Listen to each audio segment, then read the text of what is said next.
James is a mixed traffic engine. He can pull both freight cars and coaches. He's proud of his smart red paint, and so is his driver. Everyone says you brighten up their day, James. One morning, James whistled loudly at the other engines. "Look at me. I am the smartest, most useful engine on the line." "Rubbish," replied Thomas. "We're all useful. Sir Topham Hatt says so, and he's head of the whole railway." "You know what, James?" added Percy. "What?"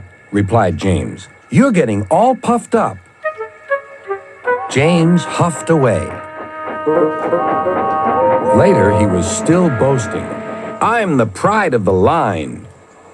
"I saw you pulling freight cars," snorted Gordon. "You're only a goods engine." "I pull coaches, too." "Not as much as I do." "But Sir Topham Hatt has plans for me." James was only making this up, but Gordon believed him. "What plans?" Wait and see." "Oh dear," he thought. "Now what'll I do?" Thomas was shunting shining new coaches. "Good morning, James." "Are those coaches for me?" asked James hopefully. "No, these are for Gordon's Express. I'll fetch your freight cars next." But James was going to play a trick on the other engines. "Actually, Thomas, I'm taking the coaches. Sir Topham Hatt asked me to tell you." "What about the cars?" asked Thomas. Give them to Gordon." "Come on, Thomas," said his driver. "Orders are orders." So when James's driver returned, James was coupled to the coaches and he puffed away.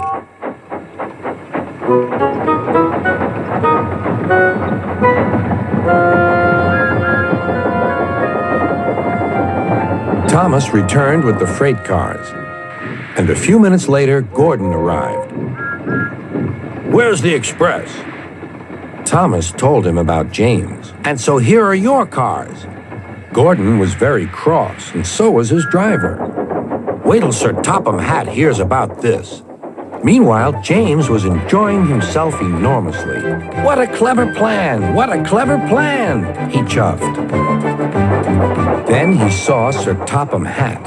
"Some jokes are funny, but not this one, James. You have caused confusion." "Yes, sir," said James. "You will now stay in your shed until you are wanted." The other engines teased James. "I wonder who'll be pulling the express today," said Gordon. "I expect it'll be you," replied Henry. "James is stuck in the shed for being silly." James felt sad. Next morning, he went back to work. "Hello," whistled Thomas. "Good to see you out and about again." "I'm sorry I tricked you," said James. "Are these my cars?" "Yes," replied Thomas kindly. "They are pleased to have you back." James set off to the harbor with his train of freight cars. He bustled about all day, pushing and pulling them into place.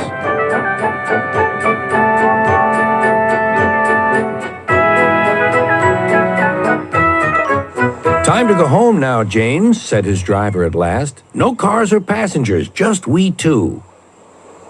But his driver was wrong. "Excuse me," called a man. "I have a meeting with Sir Topham Hatt, and I mustn't be late. May I ride back with you?" "Of course," replied James's driver. Then he whispered to James, "This gentleman is a railway inspector." James was most impressed. He steamed along the line as smoothly and quickly as he could.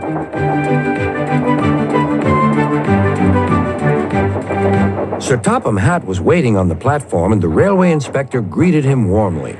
"This clever engine gave me a splendid ride. You must be proud of him." "Yes, indeed. Once again, you are a really useful engine."